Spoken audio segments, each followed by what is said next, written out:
أعوذ بالله السميع العليم من الشيطان الرجيم من همزه ونفخه ونفخه. بسم الله الرحمن الرحيم.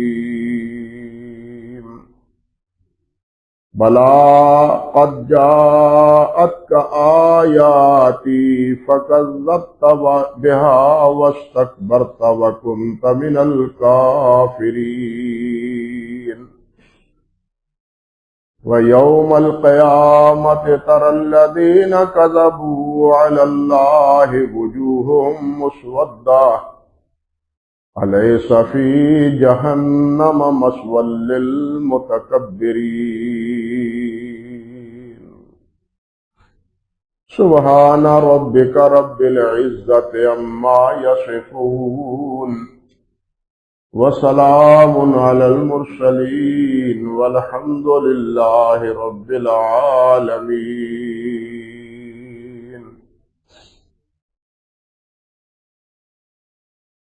محترم معزز سامعین کرام، عزت مآب میری بہنوں اور بیٹیوں، انہی دو آیات کے بارے میں گزشتہ خطبے میں بھی کچھ باتیں آپ کے گوش گزار کر رہا تھا،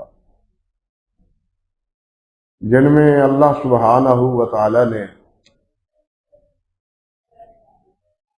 اللہ کی آیات کی تکذیب کرنے والے کفار ہوں یا مبتدعین ہوں، وہ قیامت کے دن جو اپنے آزار، اپنے عذر اور اپنی معذرت پیش کریں گے، اور ساتھ یہ بھی اسی ضمن میں کہیں گے کہ اگر ہمارے پاس اللہ کی ہدایت آتی ہوتی تو ہم بھی ہدایت یافتہ ہوتے. اللہ سبحانہ و تعالی نے ان کی انہی باتوں کا جو پہلی آیات میں اللہ سبحانہ و تعالی نے ذکر فرمائی، ان دو آیات میں جواب دیا ہے. پہلی بات یہ ہے کہ بلا قد جاءت کا آیات، کیوں نہیں؟ کیسے کہتے ہو کہ جناب اگر میرے پاس ہدایت اللہ کی آتی، تمہارے پاس اللہ کی ہدایت آئی، انبیاء کرام علیہ السلام نے آ کے تمہیں سمجھایا، میں نے تمہاری رہنمائی کے لیے اپنی کتابیں بھی نازل کی، لیکن نہ تم نے میرے انبیاء کی بات کو پلے باندھا اور نہ میری کتاب کی آیات کو تم نے تسلیم کیا. بلا قد جاءت کا آیاتی فکذبت بہا، ماننے کی بجائے تم نے اس کی تکذیب کی، انبیاء کی بھی تکذیب اور میری کتابوں کی بھی تکذیب. نبی کی تکذیب کہ یہ رسول ہی نہیں ہے، اللہ نے ان کو رسول بنایا ہی نہیں، خواہ مخواہ یہ رسالت کا دعویٰ کرتے ہیں. اور یہ جو کہتے ہیں کہ میری طرف اللہ نے کتاب نازل کی ہے، یہ بھی جھوٹ. دونوں باتوں کی تکذیب تم نے کی، اور اس بات کا تفصیلاً دوسرے مقامات پر کئی جگہ ذکر ہے. وَاسْتَكْبَرْتَ، اور تو نے تکبر کیا، اپنے آپ کو بڑا سمجھا. وَكُنْتَ مِنَ الْكَافِرِينَ، اور تو کافروں میں سے ہو گیا، انکار کرنے والوں میں سے. ایک بات یاد رکھیں، یہ جو اللہ ذوالجلال نے جا بجا کافر کہا ہے اور کفار کو کفار کہہ کے یا ایھا الکافرون مخاطب کیا ہے، تو یہ معاذ اللہ کوئی گالی نہیں ہے. اے کافروں، یہ گالی نہیں ہے، بلکہ ایک حقیقت واقعی کا اظہار ہے. کافر کے معنی کیا ہے؟ انکار کرنے والا. تو یہ کفار کیا ہیں؟ رسول کا بھی انکار کرتے ہیں اور کتاب کا بھی انکار کرتے ہیں، اس لیے یہ کافر ہے. یہ گالی نہیں ہے جس طرح کہ آج کے دور میں سمجھا جاتا ہے کہ جب مسلمان کہتے ہیں کفار تو کہتے ہیں یہ ہمیں کفار کیوں کہتے ہیں؟ بھائی جب تم اللہ کے رسول کے منکر ہو، کتاب الہی کے منکر ہو، تو عربی میں اس کو کافر کہتے ہیں۔ لیکن ایک مسلمان جو اللہ کے رسول کو بھی مانتا ہے، اللہ کی کتابوں کو بھی مانتا ہے، ضروریات دین کا اعتراف کرتا ہے، اسے کافر کہنا یہ گالی۔ فرق سمجھے؟ یعنی مسلمان کو کافر کہنا، وہ تو مان رہا ہے، اب یہ جو کافر اس کو کہتا ہے تو اس کا منطقی نتیجہ یہ ہے کہ اس کے دل میں جو ایمان یا اسلام ہے وہ کچھ اور ہے، اور وہ جو ماننے والا ہے وہ کچھ اور ہے۔ اسی لیے نبی علیہ السلام نے فرمایا ہے کہ اگر کسی کو کافر کہتا ہے اور وہ کافر نہیں ہے تو کہنے والا خود کافر ہوتا ہے۔ یہ کتنا خطرناک مسئلہ ہے، کہنے والا خود کافر ہوتا ہے۔ اس لیے مسلمان کو کافر کہنا یہ تو گالی ہے، لیکن کافر کو کافر کہنا یہ گالی نہیں ہے، بلکہ حقیقت واقعی کا کیا ہے؟ اظہار ہے۔ یہاں بھی فرمایا وَكُنْتَ مِنَ الْكَافِرِينَ کہ تو کافر بن کے رہ گیا، میری بات کا انکار کیا، میرے رسولوں کا انکار کیا، اس لیے تو نے ایمان کو قبول ہی نہیں کیا۔ آج کہتے ہو میرے پاس اگر ہدایت آتی تو میں ہدایت یافتہ ہوتا، یہ سراسر حقیقت واقعی کے خلاف۔ اور یہاں یہ بھی دیکھیے، علماء نے لکھا ہے کہ یہ تکبر پہلا گناہ ہے جو اللہ سبحانہ و تعالی کی نافرمانی میں ہوا ہے، اور یہ تکبر کیا تھا شیطان۔ جب اللہ رب العزت نے فرمایا کہ آدم علیہ السلام کو سجدہ کرو تو شیطان نے آدم علیہ السلام کو سجدہ کرنے سے انکار کر دیا۔ اللہ رب العزت نے پوچھا بھی کہ تو نے کیوں تک سجدہ نہیں کیا جس کو میں نے اپنے ہاتھوں سے بنایا ہے؟ اللہ اکبر کبیرہ، اور اس کو سجدہ کرنے کا پھر حکم دیا ہے تو تم نے سجدہ کیوں نہیں کیا؟ وَمَا مَنَعَكَ أَلَّا تَسْجُدَ إِذْ أَمَرْتُكَ قَالَ أَنَا خَيْرٌ مِّنْهُ، کہنے لگا میں اس سے بہتر ہوں، أَنَا خَيْرٌ مِّنْهُ خَلَقْتَنِي مِن نَّارٍ وَخَلَقْتَهُ مِن طِينٍ، اس کو مٹی سے بنایا ہے اور میں آگ سے بنا ہوں۔ آگ حاوی ہے مٹی پر، یہ علیحدہ ایک مسئلہ ہے کہ مٹی بہتر ہے یا آگ بہتر ہے، اس نے آگ کو بہتر بنایا اور سمجھا، لیکن حقیقت اس کے برعکس۔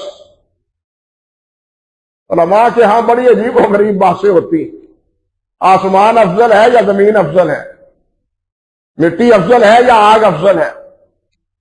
علامہ راضی رحمۃ اللہ علیہ نے تفسیر میں کئی وجوہ کی بنا پر کہا ہے کہ زمین افضل ہے، آگ سے مٹی افضل ہے۔ یہ شیطان کا تصور تھا کہ آگ افضل ہے۔ مٹی کے بنے ہوئے انسان کو اللہ سبحانہ و تعالی نے مسجود بنایا ہے، اور یہی انبیاء کرام علیہ السلام کو اور اپنی کتابوں پر بھیجا ہے، اور اسی سرزمین پہ انبیاء کرام علیہ السلام کی قبور ہے۔ مال کے اعتبار سے کچھ اور ہے، لیکن دنیا کے لحاظ سے مٹی افضل۔ تو خیر، اللہ اکبر کبیرہ، شیطان کہنے لگا کہ انا خیر منہ خلقتنی من نار وخلقتہ من طین۔ اللہ ذو الجلال نے اس کے جواب میں کیا فرمایا؟ قال فاخرج منہا، نکل جا یہاں سے۔ یہ ساری باتیں جنت میں نکل ہو رہی ہے، اللہ کے دربار میں ہو رہی تھی۔ فاخرج منہا، یہاں سے نکل جاؤ، دفع ہو جاؤ یہاں سے۔ فما یکون لک ان تتکبر فیہا، تیرے لیے یہ گنجائش نہیں، اس بات کی کوئی تمہارے لیے گنجائش ہی نہیں کہ تو یہاں بیٹھ کے تکبر کر۔ کبریائی تو اللہ کے لیے ہے، تکبر تو اللہ کے لیے ہے۔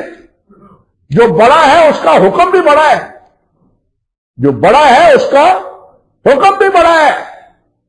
جب اللہ کے حکم کو تو میں نہیں مانا تو گویا اللہ کی کبریائی کو بھی نہیں مانا۔ اور متکبر حقیقتاً اللہ سبحانہ و تعالیٰ کا منکر ہوتا ہے. بلکہ حافظ ابن تیمیہ رحمۃ اللہ علیہ انہوں نے تو عجیب بات کہی. وہ فرماتے ہیں کہ تکبر میں شرک سے زیادہ ہے. سمجھیے بات، تکبر میں شرک سے زیادہ ہے. اس لیے کہ تکبر متکبر اللہ کی بندگی کرتا ہی نہیں، اللہ کی اطاعت کرتا ہی نہیں. لیکن مشرک وہ اللہ کی اطاعت بھی کرتا ہے، عبادت بھی کرتا ہے، اور غیر اللہ کی عبادت بھی کرتا ہے. فرق یہ، یعنی وہ اللہ کی عبادت تو کرتا ہے، اللہ کو منظور تو نہیں اس کی عبادت. مشرک کی عبادت اللہ کو منظور نہیں ہے. اللہ کو خالص عبادت منظور ہے اللہ سبحانہ و تعالیٰ کی. وما امروا الا ليعبدوا الله مخلصين له الدين. اللہ ذو الجلال نے حکم دیا ہے کہ خالص میری عبادت کرو. وہ شرک کرتا ہے لیکن عبادت اللہ کی ضرور کرتا ہے. مگر جو متکبر ہے وہ تو سرے سے اللہ کی عبادت کرتا ہی نہیں، اللہ کی اطاعت کرتا ہی نہیں. وہ اپنے آپ کو بڑا سمجھتا ہے. معاذ اللہ ثم استغفر اللہ. اور یہ بیماری ایسی ہے، اللہ ذو الجلال اس سے محفوظ رکھے. اللہ رب العزت فرماتے ہیں کہ یہ متکبر انسان جو اپنے آپ کو بڑا سمجھتا ہے، اذا قیل له اتق اللہ اخذته العزة بالاسم فحسبه جہنم ولبئس المہاد. اور فرمائیے، اللہ فرماتے ہیں جب اسے کہا جاتا ہے کہ وہ اللہ سے ڈرو، اللہ کی نافرمانی نہ کرو، خدا کا خوف کھاؤ، اخذته العزة بالاسم، اس کی عزت اس کو بنا لیتی ہے، پکڑ لیتی ہے کس میں؟ گناہ میں. پہلے تو وہ یہ کہتا تم کون ہو مجھے سمجھانے والے، تم زیادہ عقل مند ہو، تمہیں زیادہ دانائی ہے تم میں، مجھے بیوقوف سمجھا ہوا تم نے. پہلا تو تکبر اس کا یہ. پھر آگے اللہ ذو الجلال والاکرام کا جو حکم وہ سناتا ہے اس سے بھی وہ اعراض کرتا ہے. اخذته العزة بالاسم، یہ متکبر تکبر کی وجہ سے گناہ کا ارتکاب کر لیتا ہے، اطاعت کا اہتمام نہیں کرتا. یعنی متکبر میں کا جرم یہ ہے، اذا قیل له اتق اللہ اخذته العزة بالاسم فرمایا فحسبه جہنم. اس کا ٹھکانہ کیا ہے؟ انجام اس کا کیا ہے؟ جہنم. فحسبه جہنم ولبئس المہاد. بہت بری جگہ ہے وہاں رہنے والی. اللہ تعالیٰ محفوظ رکھے. تو عرض کرنے کا مقصد یہ تھا کہ تکبر ایسی بیماری ہے کہ جس سے انسان اللہ کی کبریائی کا انکار کرتا ہے. جو بڑا ہوتا ہے، میں نے عرض کیا، اس کا حکم بھی بڑا ہوتا ہے. ہماری زبان میں کہتے ہیں کلام الملوک ملک الکلام. بادشاہوں کا کلام وہ کیا ہوتا ہے؟ کلام کا بادشاہ ہوتا ہے. آج کل تو بادشاہ ہے نہیں نا، ایسے بادشاہ ہے جمہوری طور پر ہے، خواہ کیسا بھی ہو. بادشاہ بھی ہمارے اپنے کہنا چاہیے مسلمانوں میں عجیب و غریب ہوئے. غلام بھی بادشاہ بنے اور بچے نابالغ وہ بھی بادشاہ بنے. آپ کے ہندوستان کی تاریخ میں میں ان کی بات نہیں کرتا جو صحیح معنوں میں بادشاہ کے مستحق تھے، ان کی بات کرتا ہوں. اور انہی کے بارے میں یہ بات ہے کہ کلام الملوک ملک الکلام. اللہ کا جو کلام ہے اس کے مقابلے میں کسی کا کلام، نبی کا جو کلام ہے اس کے مقابلے میں کسی کا کلام سب سے بالا تر ان خیر الکلام کلام اللہ. سب سے بہترین کلام اللہ ذو الجلال والاکرام کا. کیوں؟ کہ وہ بادشاہوں کا بادشاہ ہے، وہ بادشاہوں کا بادشاہ ہے. اس لیے سب سے بہتر کلام اللہ ذو الجلال کا ہے. انسان اور اللہ کے کلام میں یہی فرق ہے انسان کے کلام میں اور اللہ کے کلام میں، جو ایک خالق اور ایک مخلوق کے مابین فرق۔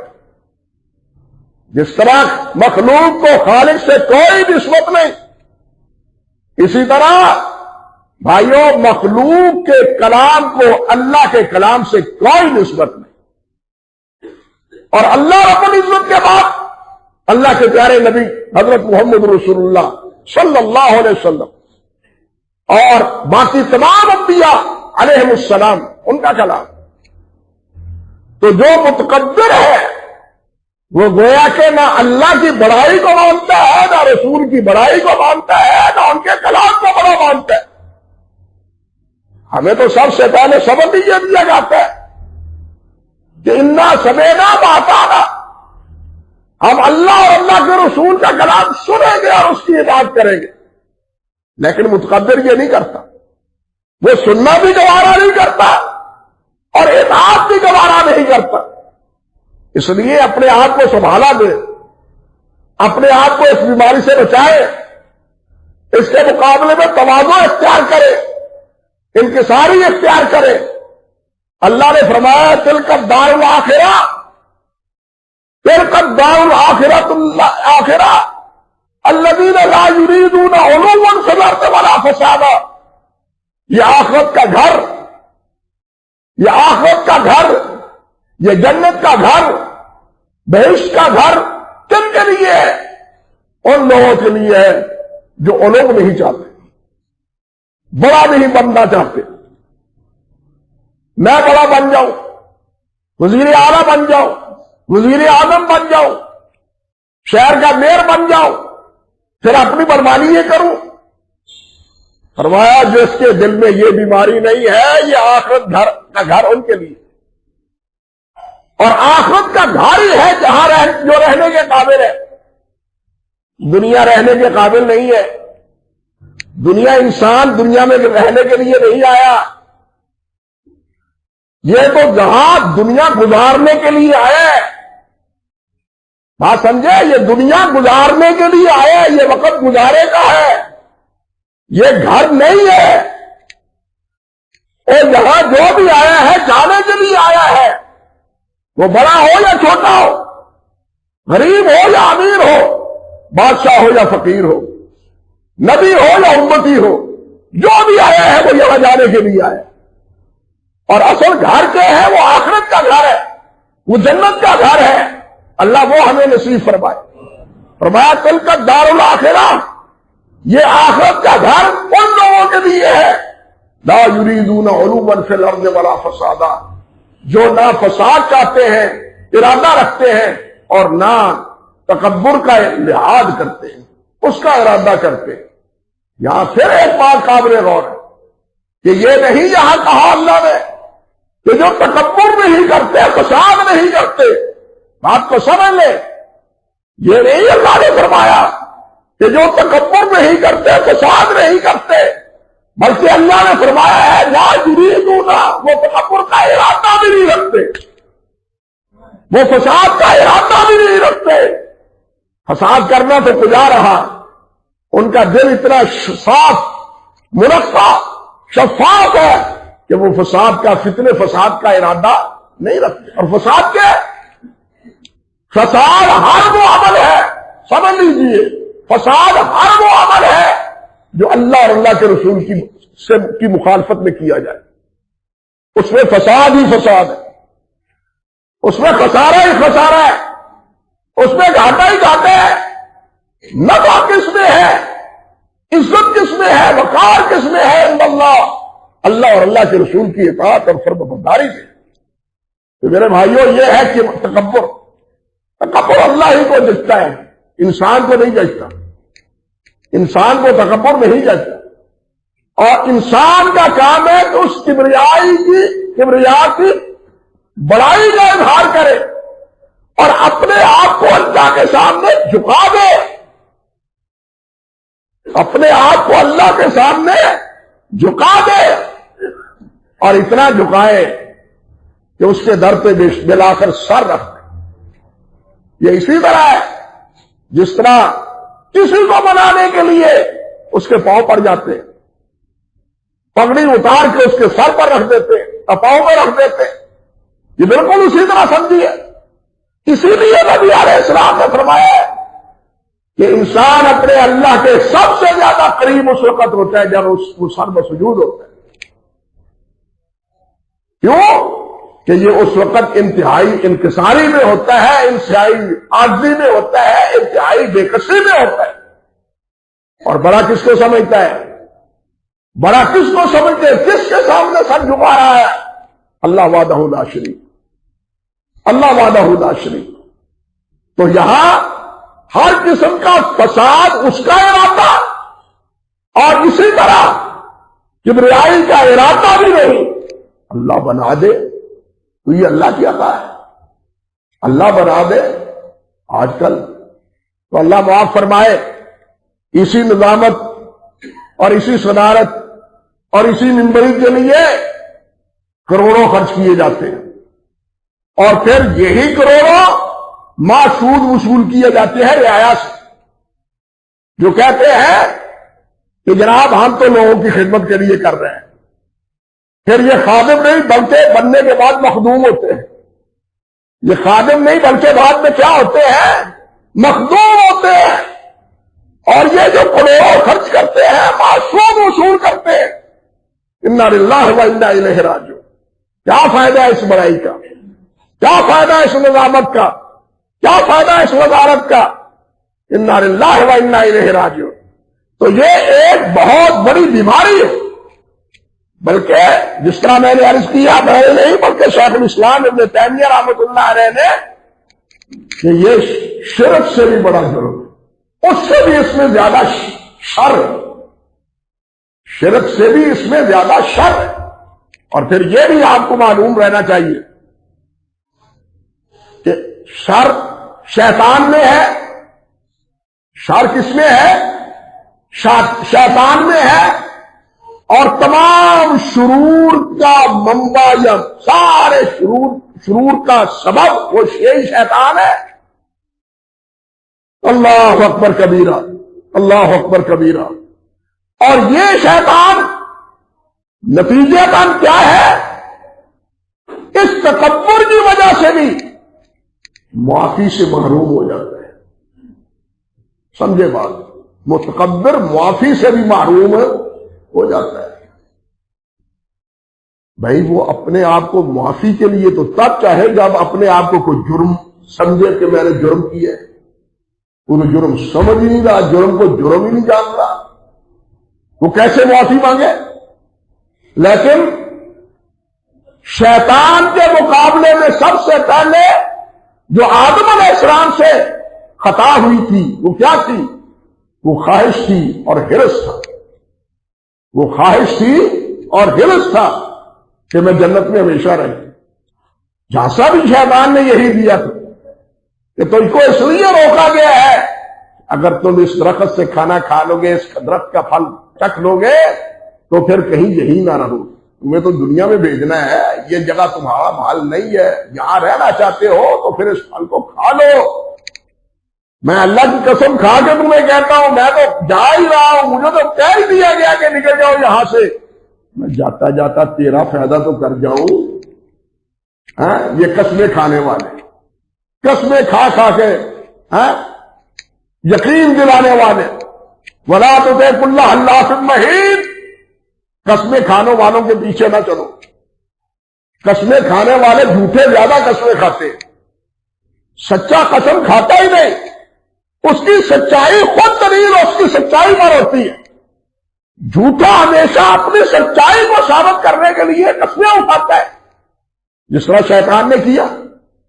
گویا جھوٹی قسمیں کھانے والا سب سے پہلے کون ہے؟ وہ بھی شیطان ہے. اب ہم سمجھ لیں جھوٹی قسمیں کھانے والا ہمارے معاشرے میں وہ کس کا پیروکار ہے؟ وہ شیطان کا پیروکار ہے. اللہ اور اللہ کے رسول کا پیروکار ہے؟ نہیں ہے. آدم علیہ السلام سے ہرس اور حوث کی بنیاد پر، شہوت کی بنیاد پر، خواہش کی بنیاد پر خطا ہوئی، اور اس خطا کو انہوں نے خطا سمجھا اور پھر اس کی اللہ سے معافی مانگ لی. اس کی اللہ سے معافی مانگ لی. گویا کہ باقی گناہوں کو گناہ سمجھ کے معافی مانگنے کا امکان ہے، لیکن تکبر ایسی بیماری ہے کہ متکبر جو ہے وہ معافی کی طرف بھی نہیں لبکتا۔ یہ اتنی بری بیماری ہے۔ اللہ اکبر۔ حضرت موسیٰ علیہ السلام کو اللہ ذوالجلال نے تورات عطا فرمائی، اور اللہ ذوالجلال نے یہ بات فرمائی سورۃ الاعراف میں، خذھا بقوہ وَأْمُرْ قَوْمَكَ يَأْخُذُوا بِأَحْسَنِهَا، کہ اے موسیٰ علیہ السلام اس پر مضبوطی پر عمل کرو۔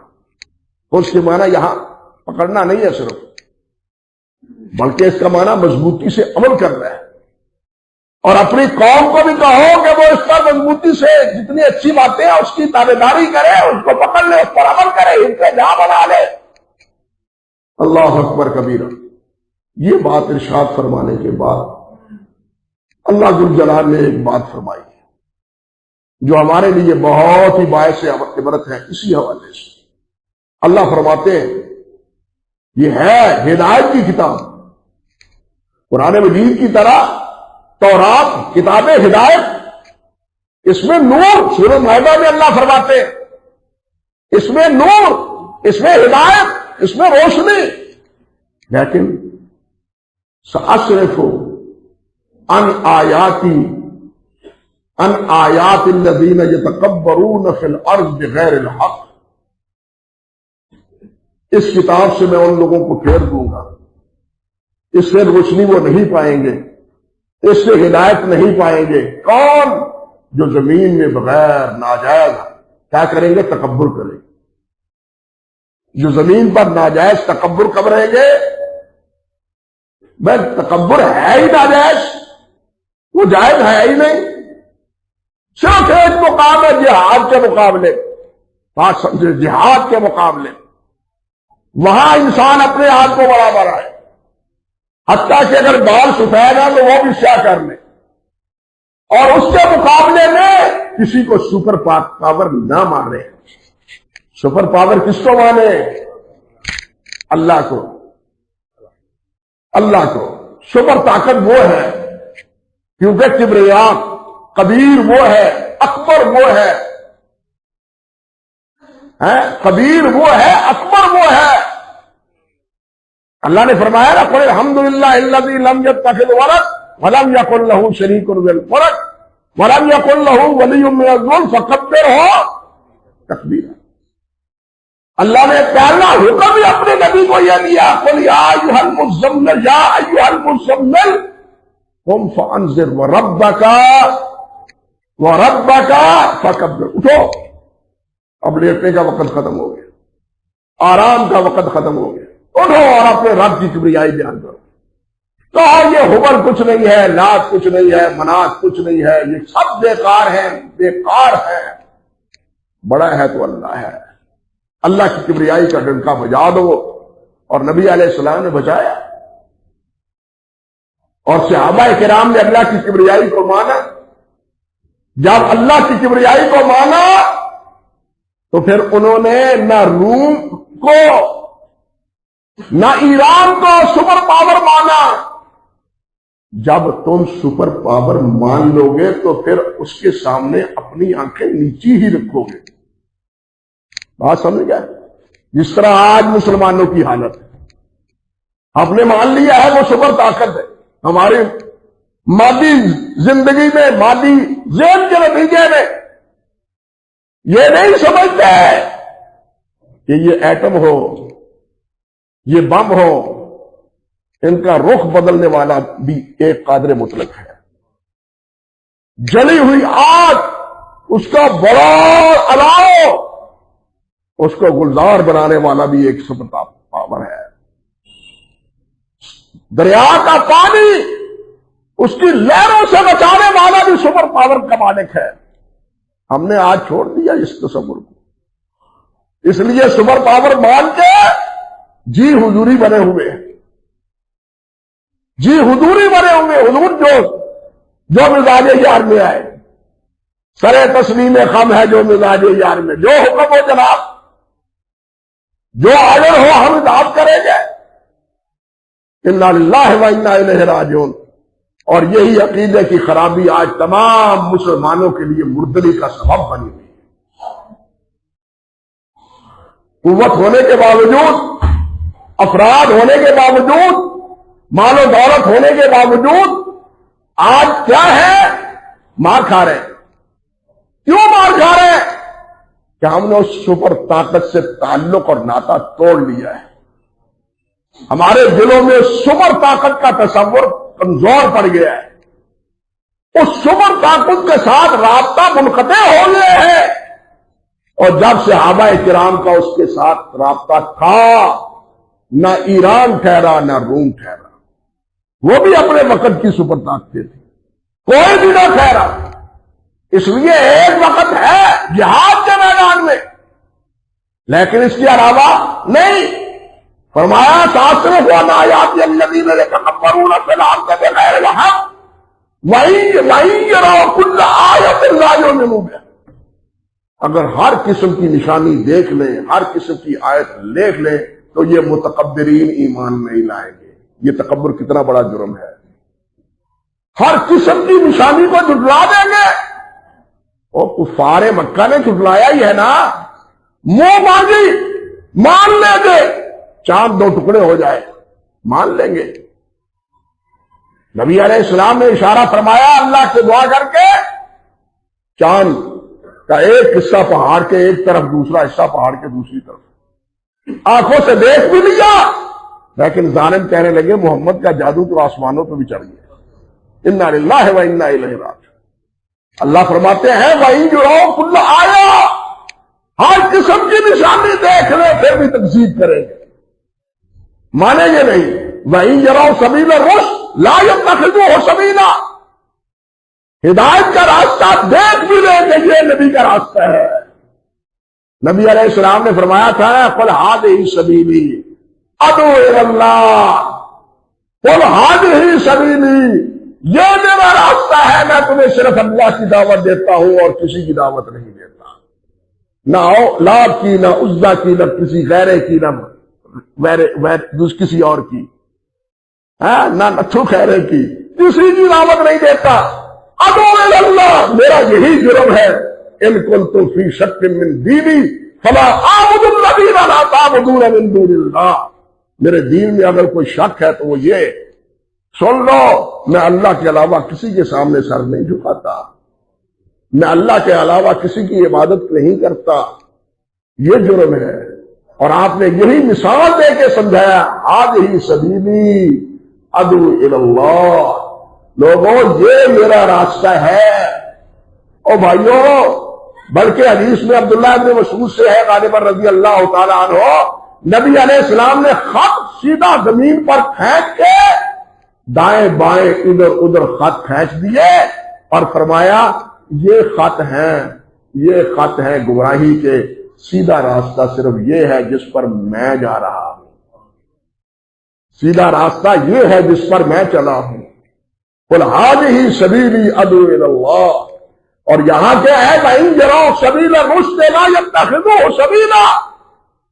ہدایت کی ہر راہ دیکھ لیں کہ محمد کا راستہ یہ ہے، محمد کی دعوت یہ ہے صلی اللہ علیہ وسلم.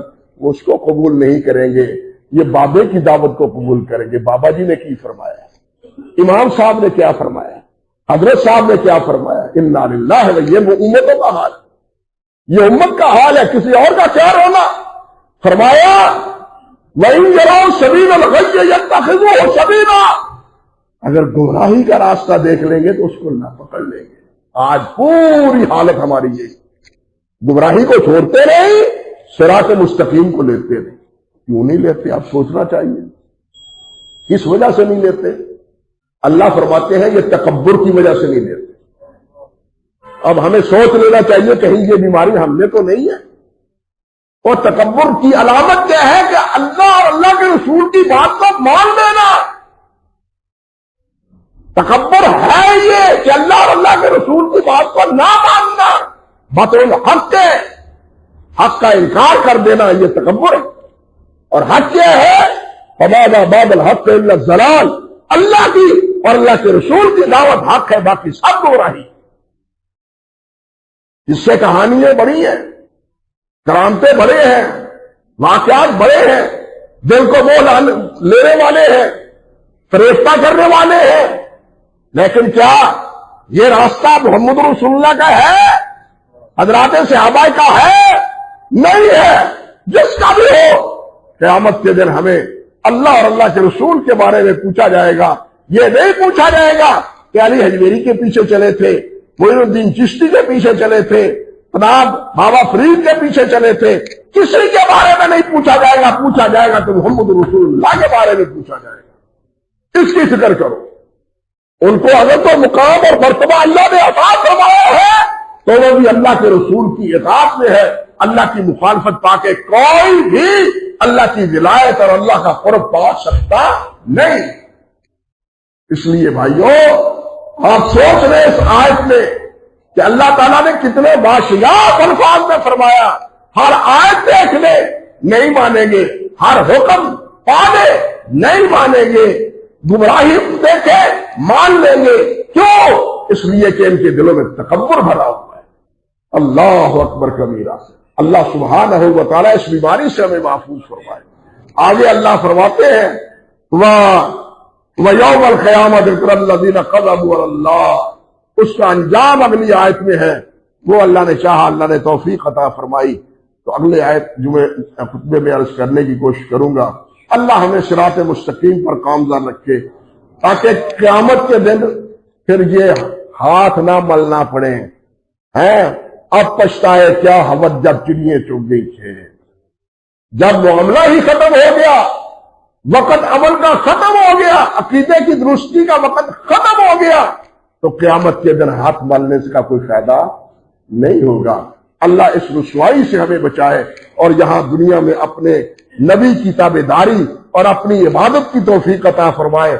وآخر دعوانا ان الحمد للہ رب العالمین۔